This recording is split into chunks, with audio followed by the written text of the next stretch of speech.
E Oscar decidiu se aposentar. Vídeo de hoje do canal da Nicola te traz o tamanho da economia do tricolor com a quebra do contrato há 2 anos do fim. Descobri números importantes sobre a dívida do São Paulo. O vídeo de hoje do canal da Nicola fala sobre o tema com exclusividade. Já no São Paulo, informação exclusiva, o zagueiro Dória foi oferecido ao tricolor, além de bastidores, finanças e muito mais. Fala aí pessoal, sou Jorge Nicola, bem-vindos a mais um vídeo do canal, sempre bom ter vocês por aqui, sem perder tempo. Pedir para deixar like, se inscrever no canal e ativar as notificações. E Oscar decidiu se aposentar para a alegria dos dirigentes do São Paulo. É que o tricolor calcula uma economia de mais ou menos 60 milhões de reais com a antecipação da rescisão do contrato. Essa quebra do vínculo deve acontecer de forma amigável nos próximos dias. Vale a lembrança de que Oscar tinha o maior salário do elenco tricolor, 2 milhões e 300 mil mensais. 1,5 milhão de reais eram pagos pelo São Paulo, outros 800 mil pela patrocinadora Master, a Superbet, que deve disponibilizar essa grana para a contratação de algum outro jogador. São Paulo, inclusive, pode usar esse dinheiro para fechar com algum atleta bem mais protagonista do que o Oscar, que desde que voltou da China, na virada de 2024 para 2025, nunca conseguiu se colocar em plena disposição. A condição física dele foi um enorme problema. A opção pela aposentadoria passa por aquele problema, a síncope vasovagal. Durante os testes e exames para 2026, ele passou mal, precisou ser levado para o hospital e constatou-se um problema cardíaco. Oscar, que é hoje o segundo jogador brasileiro em atividade com maior patrimônio. Só o Neymar tem mais dinheiro do que o Oscar.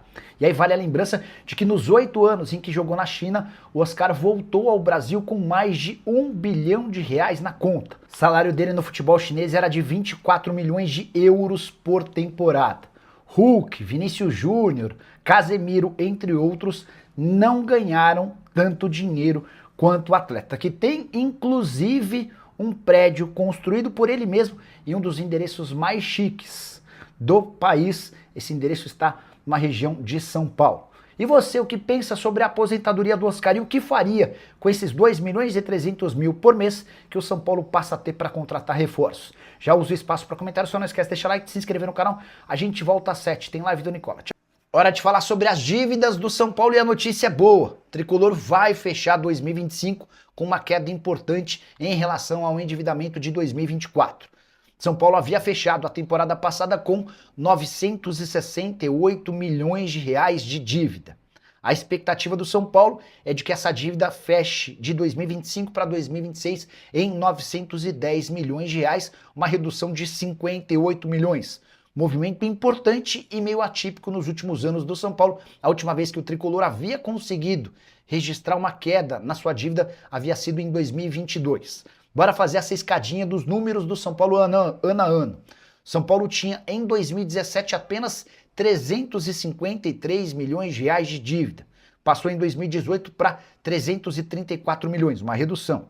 Em 2019, 538 milhões de reais. Em 2020, 606 milhões de reais. Em 2021, mais um acréscimo, 697 milhões. Em 22, uma pequena queda, 651 milhões. E aí, a coisa dá uma bela degringolada. Em 2023, 669 milhões. Em 2024, a dívida salta para 968 milhões de reais, um acréscimo em apenas um ano de quase 300 milhões de reais. Tricolor que estima numa receita para essa temporada de 970 milhões de reais, novo recorde com direito a superávit. Tricolor cogita no mínimo 30, 40 milhões de reais no azul ao longo desse ano. Informação exclusiva que surge graças a uma pergunta de vocês. Não vou me lembrar quem, mas alguém me questionou, Nicola. O Campeonato Brasileiro até esse ano permitia que um atleta disputasse 6 jogos para poder atuar por um rival da mesma divisão. Isso vai continuar para 2026, levando em consideração que o Campeonato Brasileiro se inicia em 28 de janeiro? Falei, não sei. Vou mandar mensagem para uma pessoa da CBF. E a resposta veio hoje. Vou ler para vocês a mensagem. E aí vocês têm essa informação, que é uma informação boa e que ainda não saiu em lugar nenhum, exceto no nosso vídeo de agora à tarde. Resposta da CBF. A partir de 2026, se um jogador atuar em até 12 jogos por um time, ainda poderá se transferir para outro. Ou seja, o limite de jogos no Campeonato Brasileiro passa de 6 para 12. Então, repetindo aqui, para já abrir para perguntas, dúvidas, sugestões, atletas que disputam a Série A do Brasileiro terão, a partir de 2026, a possibilidade de jogar até 12 jogos por um mesmo clube e ainda assim terão a liberdade de atuar por outro. Jogou 13 partidas ou mais e essa oportunidade de atuar num rival está descartada. Tá? Por isso que é tão legal fazer o programa ao vivo com vocês vão mandando as perguntas, vou respondendo. O que eu não souber, eu uso as redes sociais, eu uso o meu WhatsApp para tentar entender e contar para vocês, tá bom? Beleza? Luiz Fernando BG. Like número 1, meu amigo, contratações no São Paulo. Bora lá. Luiz, ontem, durante a live, eu fui o primeiro a contar que Gaston Ávila, não é que ele interessava, eu já havia uma negociação entre São Paulo e Gaston Ávila. Quem é Gaston Ávila? Zagueiro argentino, 24 anos de idade, pertence ao Ajax e esteve emprestado nessa temporada ao Fortaleza. Quero trazer detalhes curiosos e importantes dessa situação. O Ávila custaria ao Fortaleza, em caso o Fortaleza quisesse ficar com ele em definitivo, 6 milhões de dólares. Vocês sabem, o Fortaleza caiu para a segunda divisão e qualquer possibilidade de compra está descartada.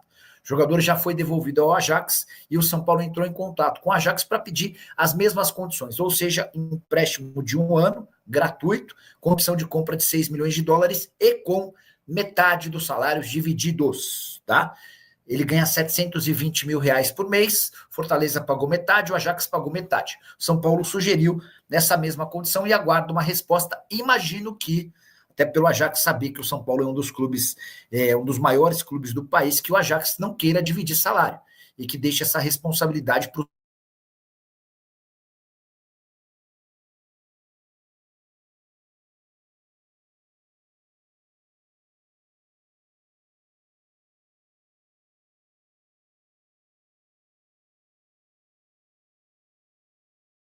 São Paulo, tá? Boa noite. Tudo bem por aí? Muita gente falando de Pochettino no São Paulo e no Santos. Vocês tiveram alguma procura? Peraí, fechei. Poxa vida, toda hora estou fazendo isso. Mas não tem problema, a gente abre aqui o WhatsApp Web de novo e já traz essa atualização para vocês. Peraí.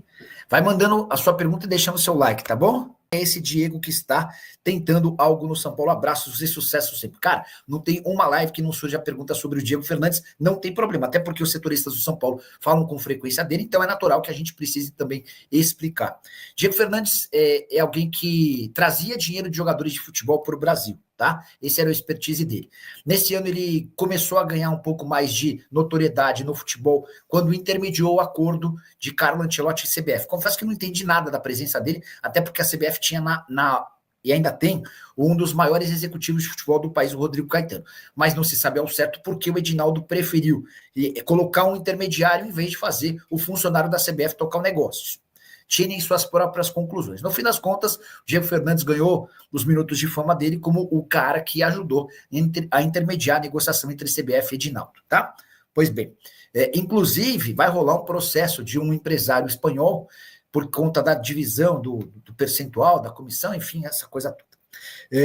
A partir daí, o Diego voltou ao ostracismo, mas ele quer ficar nos holofotes e tem trabalhado com ex-jogadores do São Paulo, dando entrevistas para setoristas do São Paulo, para assegurar que vai colocar dinheiro no clube, ou tem como colocar dinheiro no clube, encontrou parceiros, enfim. O São Paulo trata todas essas possibilidades como uma grande maluquice. O São Paulo entende que o Diego Fernandes não quer nada mais do que ganhar os minutos de fama dele e seguir no noticiário, tá? Talvez até pensando numa candidatura para presidente no futuro, esse tipo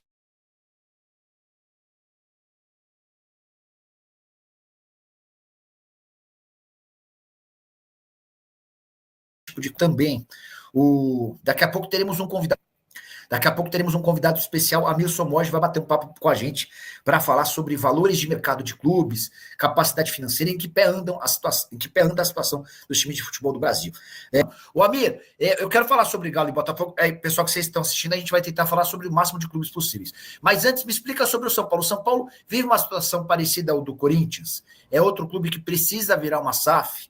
ou por ter uma dívida menor, o São Paulo imagina que vai terminar esse ano com 910 milhões de reais de dívida, contra quase 3 bi do Corinthians. O São Paulo ainda pode se aventurar sem uma SAF, ou também é outro que só consegue voltar a ser competitivo via SAF? O São Paulo, vale destacar, cresceu muito no estudo esse ano, porque o São Paulo investiu em elenco, cresceu em marketing. Por exemplo, esse patrocínio do Morumbis, né, com a Mondelez, impactou no marketing. Você tem mais receita de estádio. Então, tudo isso fez com que o número crescesse. Então, mas, por outro lado, o São Paulo segue a mesma toada do Corinthians, que é o quê? Eu preciso gastar, gastar, gastar. O São Paulo teve um problema sério aí de contusões, então, ok, vamos discutir aqui gestão da área médica, mas assim, o São Paulo gastou muito e não performou. O Inter, a mesma coisa. Então, esses clubes, dá para se solucionar o problema deles sem virar SAF. Qual que é o problema de virar SAF? Nós estamos vendo, Nicola, quer não, o Textor é a imagem do Botafogo. O torcedor São Paulino sabe, agora é o Casares, amanhã pode ser um outro, a instituição vai ter esse modelo. Quando você tem um dono único, ele tem que ser que nem o Menin é no Atlético, algo assim.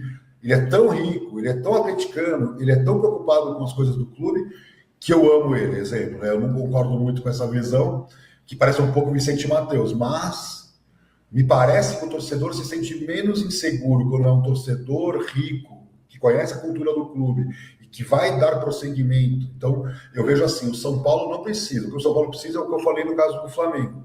Quem é o Landim São Paulino? Quem é o BAP São Paulino? Eu estou falando de pessoas que não vieram do espectro político. O Landim era do mercado de petróleo e gás.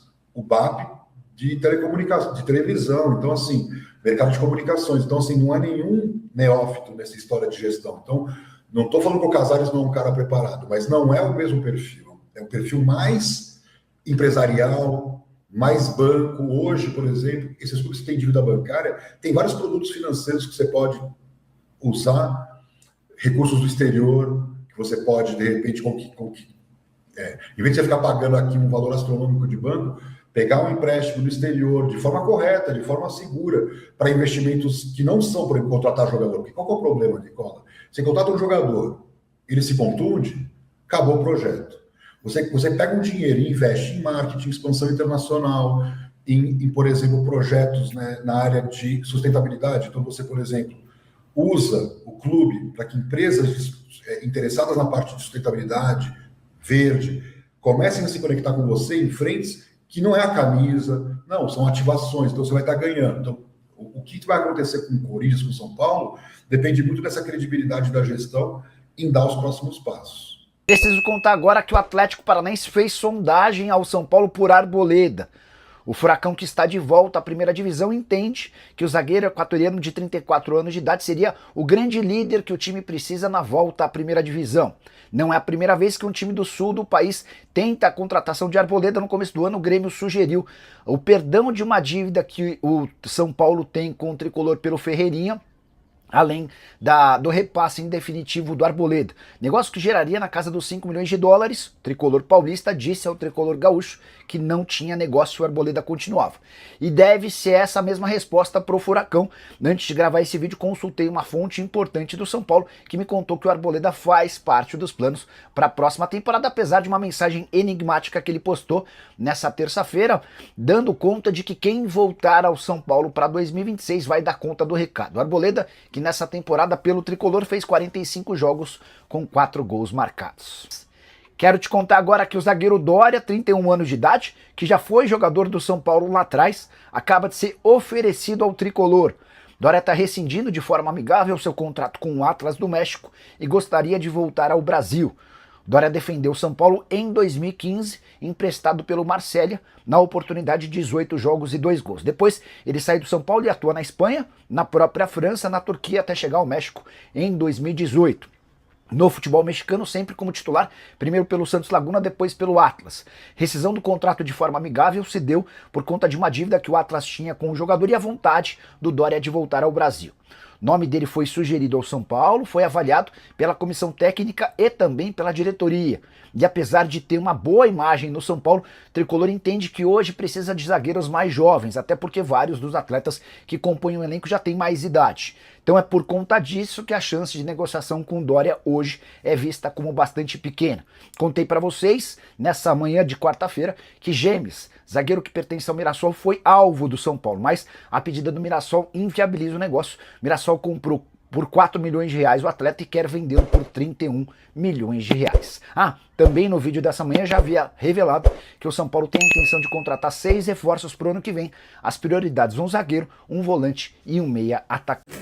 Salve, salve rapaziada, mais um vídeo importante aqui no canal Informações do Tricolor Paulista, para você se manter sempre muito atualizado, pessoal. Agora aquele pedido sempre muito importante: fortalece com like, se inscreva no canal e ativa o sino das notificações, que você não vai perder nenhum conteúdo. Toda vez que a gente postar um vídeo novo, subir uma notícia nova aqui, você vai ser notificado em primeira mão, fechou? Não esqueça de comentar aqui embaixo, deixar aquele registro pra gente estar trocando aquela ideia, porque amanhã, às 10 horas da manhã, voltaremos com mais informações do Tricolor. Forte abraço, tamo junto e tchau, tchau. Valeu, pessoal, fui!